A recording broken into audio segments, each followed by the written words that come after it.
Hey, welcome to CJ Speedshop. This is our first video, so bear with us. This is going to be new and interesting for me. We're going to document this 57 Chevy here. This was actually my great-grandmother's car. She bought it brand new, and it's been in my family ever since.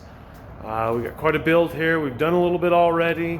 We got a lot to do, and we're going to kind of cover what we've done, and then we're going to kind of document as we go through and add parts and labor. So stick with us here and enjoy the ride. Thank you for tuning in. All right, underneath the hood, the original 265 and 3-speed automatic is gone. A 5.3 LS from a 2000 Chevrolet truck is sitting in its place with some speed goodies to make it look good, sound good, and perform good. Cam from Texas Speed, ICT billet, center cover plate, Patriot headers. Fit really good on this side, but over here, we had to work them pretty hard to clear this CPP steering box. That's all right. We also had a CPP steering column running down to that so we can run our original shift linkage and everything on this 4L60E. Have it look nice and slick. I've got a Delmo speed intake, which encompasses these two adapters. This one here, and then this one up here.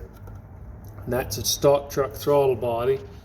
Keeps everything looking like it's carbureted, when in reality it's fuel injected with these fuel rails here and some Holley fuel injectors. We also have a CVF pulley setup. I was very happy with how they fit.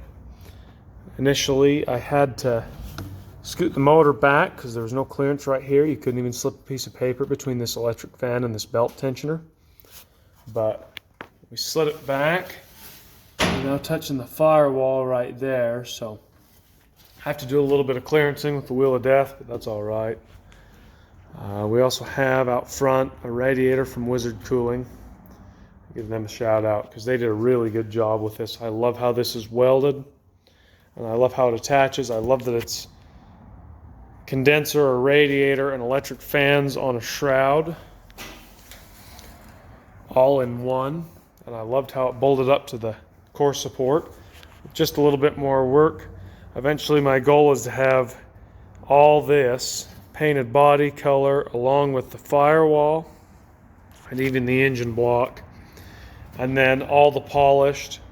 I think that'll give us a really cool effect. I am going to switch that master cylinder and booster. I do not like that style. I wasn't originally planning on chroming it up this good, so plans change as we go together. Some things I got to figure out. Here's the upper radiator hose, and if you'll bear with me panning around, there's the upper radiator hose on the water pump. Excuse me. I do have to snake around over this AC compressor and this fan down to this, and there's not a whole lot of room to make this and make it look good, so I'm gonna have to find some solutions there. I've still got to deal with my plumbing for my AC condenser. I've got a receiver dryer that's going to sit right here, just behind the hood. And I need to get my coolant and my AC lines back to my hookups for my vintage air. So, as we get some of this through, we'll kind of give you some updates.